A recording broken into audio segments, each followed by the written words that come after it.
എല്ലാവർക്കും നമസ്കാരം. ലൈവിലേക്ക് സ്വാഗതം. മുഖം ആരംഭിക്കുകയാണ്. ഡോക്ടർ കെ മുരളീധരൻ നായർ, വാസ്തു ആചാര്യൻ, വാസ്തുശാസ്ത്ര വിജ്ഞാനപീഠം പ്രസിഡന്റ്, തിരുവിതാംകൂർ ദേവസ്വം ബോർഡ് സ്ഥാപകൻ. നമസ്കാരം. നമസ്കാരം സാർ. ഇന്ന് ചോദിക്കാൻ പോകുന്നത് ഒരുപാട് ആളുകൾ എൻ്റെ അടുത്ത് ചോദിച്ച ഒരു ചോദ്യമാണ്. അപ്പൊ അതുപോലെ നമ്മുടെ ഒരു പ്രേക്ഷകൻ തന്നെ അതിനകത്ത് ചോദിച്ചിട്ടുള്ള ഒരു ചോദ്യം കൂടെയാണ്. നമ്മുടെ വീട് ഇരിക്കുന്ന സ്ഥലത്ത് അതിന്റെ മുന്നിലായിട്ട്, ഇത് വെക്കുന്ന വീടിന്റെ കാര്യത്തിലും ചോദിച്ചിട്ടുണ്ട്, ഇപ്പോൾ നിലവിലുള്ള വീട് അതിന്റെ മുന്നിലായിട്ട് ക്ഷേത്രം, ചെറിയ രീതിയിലുള്ള ക്ഷേത്രം, ആൽത്തറകള്, അതുപോലെ തെക്കത് തുടങ്ങിയവയൊക്കെ ഉണ്ടെങ്കിൽ അത് ദോഷകരമായി വരുമോ എന്നുള്ളതാണ് ഏറ്റവും പ്രധാനപ്പെട്ട ഒരു ചോദ്യം. അതുമായി ബന്ധപ്പെട്ടുള്ള ഒരു ചോദ്യം എന്ന് പറയുന്നത്, പ്രധാനപ്പെട്ട വാതിലിന് നേരെയാണ് ക്ഷേത്രം മുന്നിലുള്ളത്, അത് ആ വീടിന് ഏതെങ്കിലും തരത്തിൽ ദോഷമുണ്ടാകും. കാരണം ആ വ്യക്തി എന്നോട് ചോദിക്കാനുള്ള കാരണം അദ്ദേഹത്തിന്റെ വീട്ടിൽ ഒരുപാട് ദോഷ സംഭവങ്ങൾ, അവർക്ക് ബുദ്ധിമുട്ടുണ്ടാക്കുന്ന ചില സംഭവങ്ങൾ ഉണ്ടായിട്ടുള്ളത് കൊണ്ടാണ് ചോദ്യം ചോദിക്കണമെന്ന് എന്നോട് അഭ്യർത്ഥിച്ചത്. അതിന്റെ അടിസ്ഥാനത്തിലാണ്. അപ്പോൾ തീർച്ചയായും ഈ എപ്പിസോഡ് കാണുമെന്ന് വിശ്വസിക്കുന്നു. സാർ, എങ്ങനെയാണ്? അതായത് ഹിന്ദുപരമായിട്ട് നമുക്ക് ഉഗ്രമൂർത്തികളായ ദേവന്റെയോ ദേവിയുടെയോ ക്ഷേത്രത്തിന് ഏകദേശം 500 മീറ്ററോളം നേർ വരാൻ പാടില്ല. 500 മീറ്ററാണ് ഞാൻ പറയുന്നത്. പിന്നെ ഇടയ്ക്ക് ഒരു ഇതുണ്ടെങ്കിൽ ഈ ക്ഷേത്രം കഴിഞ്ഞിട്ട് ഒരു റോഡ്, അതായത് ഒരു പബ്ലിക് റോഡ് പോകാമെങ്കിൽ ഈ 500 മീറ്റർ എന്നുള്ള 200 മീറ്ററായിട്ട് മാറും. അല്ലാതെ നമ്മൾ ക്ഷേത്രത്തിന് നേരെ വേറൊന്നുമില്ല കറക്റ്റാണെങ്കിൽ 500 മീറ്ററിന് എഫക്റ്റ് ചെയ്യും. കാരണം ഒരു ക്ഷേത്രത്തിൻ്റെ ഒരു ദേവനോ ഉഗ്രമൂർത്തി ഭാവം ആയിക്കോട്ടെ, അവരാരും തന്നെ പക്ഷേ അവരെ സംരക്ഷണം നിൽക്കുന്ന ഭൂതഗണങ്ങൾ, അതോട് ബന്ധപ്പെട്ടൊക്കെയാണ് ഇത് ഈ കയറി കളിക്കുന്നത്. വീടിൻ്റെ ഒരു വീട് തകർന്നു പോകും. അവർക്ക് എന്നും അസുഖങ്ങളായിരിക്കും, എന്നും പ്രശ്നങ്ങളായിരിക്കും. സാമ്പത്തികമായ കാര്യങ്ങൾ മാത്രമല്ല, അസുഖങ്ങളാണ് ഉള്ളത്. അത് ഇപ്പോൾ ചില ആൾക്കാർ ചോദിക്കും, അങ്ങനെയൊക്കെ കാര്യങ്ങളുണ്ടോ? ക്ഷേത്രം എവിടെയല്ലേ ഇരിക്കുന്നത്? നേർ നടയാണെങ്കിൽ ഞാൻ ഈ പറഞ്ഞ കാര്യങ്ങൾ, ചെറുതോ വലുതോ എന്നല്ല, ഉഗ്രമൂർത്തി ക്ഷേത്രങ്ങളാണെങ്കിൽ അത് ശിവൻ പാടില്ല. ഭദ്രകാളി ക്ഷേത്രങ്ങൾ, പിന്നെ ദുർഗയായിരുന്നാലും ദുർഗ 2 ഭാവമുണ്ട്, ഉഗ്രമൂർത്തി ഭാവമുണ്ട്, യക്ഷിയമ്മ, ഇങ്ങനെ ഒരുപാട് കാര്യങ്ങളുണ്ട്. അവരെയൊക്കെ ഇതിൻ്റെ നേരെ കൊണ്ട് വീടൊക്കെ വയ്ക്കുന്നത് ആപത്ത് തന്നെയാണ്. അത് എത്രയോ കാര്യങ്ങൾ ഇതിൻ്റെയൊക്കെ ഓരോ ജനങ്ങൾക്ക് അനുഭവിച്ചതിൻ്റെ വെളിച്ചത്തിലാണ് പല ആൾക്കാരും അത് ചെയ്യാത്തത്. അതൊന്ന്. പിന്നെ നേരത്തെ ചോദിച്ച ചെറിയ ക്ഷേത്രങ്ങളുടെ കാര്യം പറഞ്ഞു. നമ്മുടെ ഒരു വീട് സ്ഥലം, ഒരു 5-10 സെൻറ്റ് സ്ഥലം വാങ്ങിച്ചൊരു വീട് വയ്ക്കും.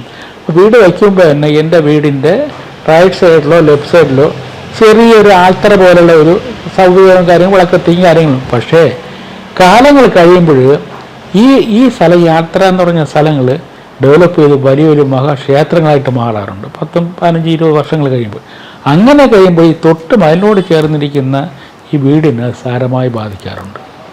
അപ്പോൾ അതിന് നമുക്കൊന്നും ചെയ്യാൻ പറ്റില്ല. കാരണം ക്ഷേത്രം ചെയ്യാൻ പാടില്ല, അവരോട് പറയാൻ പറ്റില്ല, അവർക്ക് നമ്മൾ മാറിപ്പോണെന്ന് പറയാൻ പറ്റില്ല. പക്ഷെ അതൊക്കെ നമ്മൾ അനുഭവിച്ചേ പറ്റുള്ളൂ. എന്നാൽ നമ്മുടെ വീടിൻ്റെ തൊട്ട് ചേർന്ന് തന്നെ നേർക്ക് നട വരാത്ത രീതിയിലും ദർശനം കൊണ്ട് വരാത്ത കീഴിലും ഉള്ള ക്രമീകരണങ്ങൾ അത് ആരംഭിക്കുമ്പോൾ അവരോട് പറഞ്ഞിട്ട് മനസ്സിലാക്കിയിട്ട് ചില കാര്യങ്ങൾ ചെയ്യാം. അങ്ങനെയൊക്കെ ചെയ്യാൻ സാധിക്കും. അല്ലാതെ നമുക്ക് വേറെ ഒന്നും ചെയ്യാൻ സാധിക്കും. പിന്നെ ഞാൻ നേർ നട കൊടുക്കില്ലെന്ന് പറഞ്ഞാൽ ഹിന്ദു ക്ഷേത്രത്തിൽ മാത്രമല്ല, മുസ്ലിം ദേവാലയത്തിൻ്റെ നേരായിരുന്നാലും ശരി, ക്രിസ്തീയ ദേവാലയത്തിൻ്റെ നേരായിരുന്നാലും ശരി, ഈ പറഞ്ഞ കാര്യം എഫക്റ്റീവാണ്. അതിൻ്റെ സത്യമാണ്. പല ആൾക്കാരും ചോദിക്കും, അത് പള്ളിയല്ലേ, ഇവിടെ പള്ളിക്കാരെന്നാലും ശരി, 2 പള്ളിയായിരുന്നാലും ശരി, ഈ ദേവാലയം ചുറ്റുമതിൽ കെട്ടിയാൽ എന്തെങ്കിലും തരത്തിൽ ചുറ്റുമതിൽ കെട്ടിരുന്നാലും നമ്മുടെ നേരെ വാതിലിന്, പ്രധാനപ്പെട്ട വാതിലിന് നേരെയുള്ള കാര്യമാണ് പറയുന്നത്. ചുറ്റുമതിൽ കെട്ടിരുന്ന അവിടെ കെട്ടി അടയ്ക്കുന്ന ഒരു പരിധിവരെ ഒരു സംരക്ഷണം കിട്ടും, ഇല്ലയെന്ന് പറയുന്നില്ല. എങ്കിലും സാധാരണ ഫ്രണ്ട് ഉണ്ടപ്പോൾ ഫ്രണ്ട് കെട്ടി അടയ്ക്കില്ല. അവിടെ നിന്നൊരു ഗേറ്റെങ്കിലും, കുറച്ച് മാറും ഗേറ്റെങ്കിലും കാണുമല്ലോ. അപ്പോൾ അതുകൊണ്ട് ഈ നമുക്കിപ്പോൾ വീടിനകത്ത് തന്നെ ചില ആൾക്കാർ നിൽക്കുമ്പോൾ തന്നെ ദീപാരാധന നടക്കുന്ന കാര്യങ്ങൾ വീട്ടിൽ നിന്ന് അവർ ചില ആൾക്കാർക്ക് പറയുന്നുണ്ട്, എൻ്റെ വീട്ടിൽ നിന്ന് അവിടുത്തെ ദീപാരാധന തൊഴാൻ സാധിക്കുന്നു. ആദ്യം ഒരു ക്രെഡിറ്റായിട്ടാണ് പറയുന്നത്. പക്ഷേ കാലങ്ങൾ കഴിയുമ്പോൾ ക്രെഡിറ്റ് എന്നുള്ള വാക്ക് മാറ്റി പറയേണ്ടി വരും.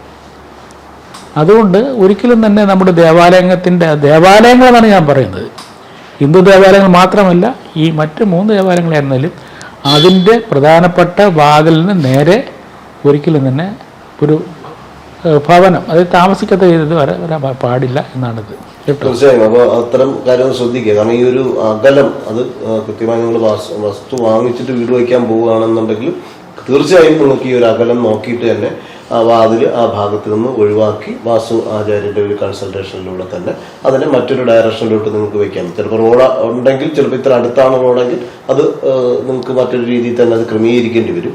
അതിനകത്ത് അതിൻ്റെതായിട്ടുള്ള ഒരു ദോഷവശം ഉണ്ട് എന്നുള്ളതാണ് കൃത്യമായ വാസ്തുവിന്റെ കണക്ക് പ്രകാരം പറയുന്നത്. ഇതേ ചിലപ്പോൾ അതുമായി ബന്ധപ്പെട്ട് വേറൊരു കാര്യം കൂടെ, ഇത് ഈ നമ്മൾ ഈ അമ്പലങ്ങളുടെ കാര്യം പറഞ്ഞ പോലെ തന്നെ മറ്റൊരു സംശയം കൂടെ ഉള്ളതാണ്, പല എപ്പിസോഡിലും വന്നിട്ടുള്ളതാണ്.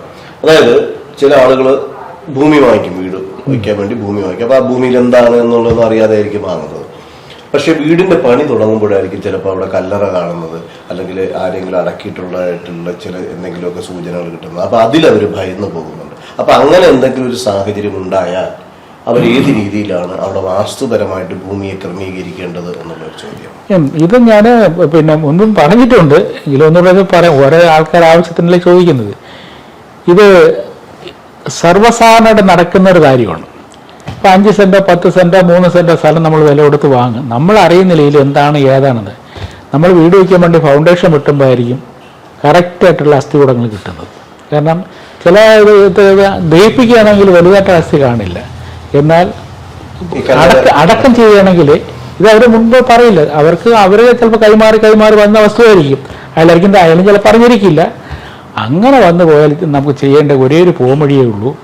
അവിടുത്തെ ഭാഗത്തെ ഒരു മണ്ണ് കംപ്ലീറ്റ് എടുത്ത് മാറ്റണം.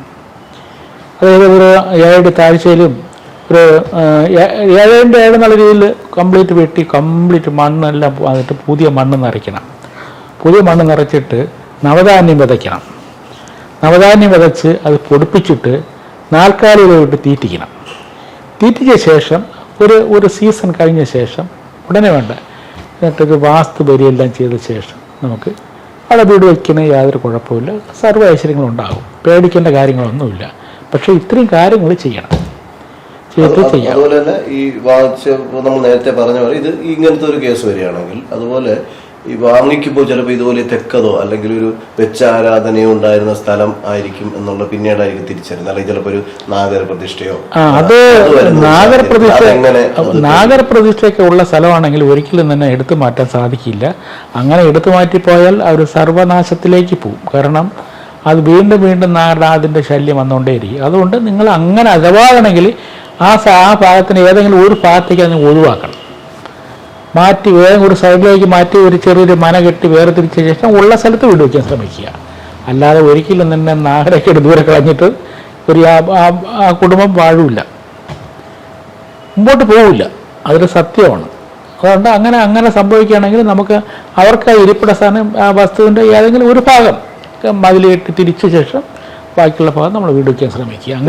അപ്പൊ അങ്ങനെ നമ്മൾ പറഞ്ഞ 2 കാര്യങ്ങളാണ്, പ്രധാനപ്പെട്ട 2 ചോദ്യങ്ങളാണ്. നിങ്ങൾ ചോദിച്ച 2 ചോദ്യങ്ങൾക്കാണ് നമ്മൾ മറുപടി പറഞ്ഞിട്ടുള്ളത്. ഒന്ന്, നമ്മുടെ ഈ ക്ഷേത്രങ്ങളുടെ മുന്നിൽ ആണ് നമ്മൾ പ്രധാന ഭാഗത്തിൽ ക്ഷേത്രത്തിന് നേരെ മുന്നിലായിട്ട് വരുമ്പോൾ ഉണ്ടാകുന്ന പ്രശ്നങ്ങൾ. അതുപോലെ തന്നെ രണ്ടാമത് നമ്മൾ പറഞ്ഞ ഇത്തരത്തിൽ നമ്മൾ അറിയാതെ നമ്മൾ ചില കാര്യങ്ങൾ ഭൂമി വാങ്ങിച്ചപ്പോൾ അറിയാതെ ചില കാര്യങ്ങൾ നമ്മൾ വാങ്ങുന്ന സമയത്ത് അറിയില്ല. പക്ഷെ അത് നമ്മുടെ വീട് വെക്കുന്ന സമയത്ത് നമുക്കത് അനുഭവപ്പെടുമ്പോൾ ഉണ്ടാകാവുന്ന ദോഷം, വാസ്തുപരമായിട്ടുള്ള ദോഷം നമുക്ക് ഏത് രീതിയിൽ പരിഹരിക്കാം എന്നുള്ളതാണ് നമ്മളിപ്പോൾ പറഞ്ഞത്. അപ്പോൾ നമ്മുടെ ഈ എപ്പിസോഡ് ഇവിടെ വൈൻഡപ്പ് ചെയ്യാണ്. നമ്മൾ അടുത്ത എപ്പിസോഡിൽ നിങ്ങളുടെ ചോദ്യങ്ങൾക്കുള്ള മറുപടിയായിട്ട് വീണ്ടും വരും. അതുവരേക്കും നമസ്കാരം.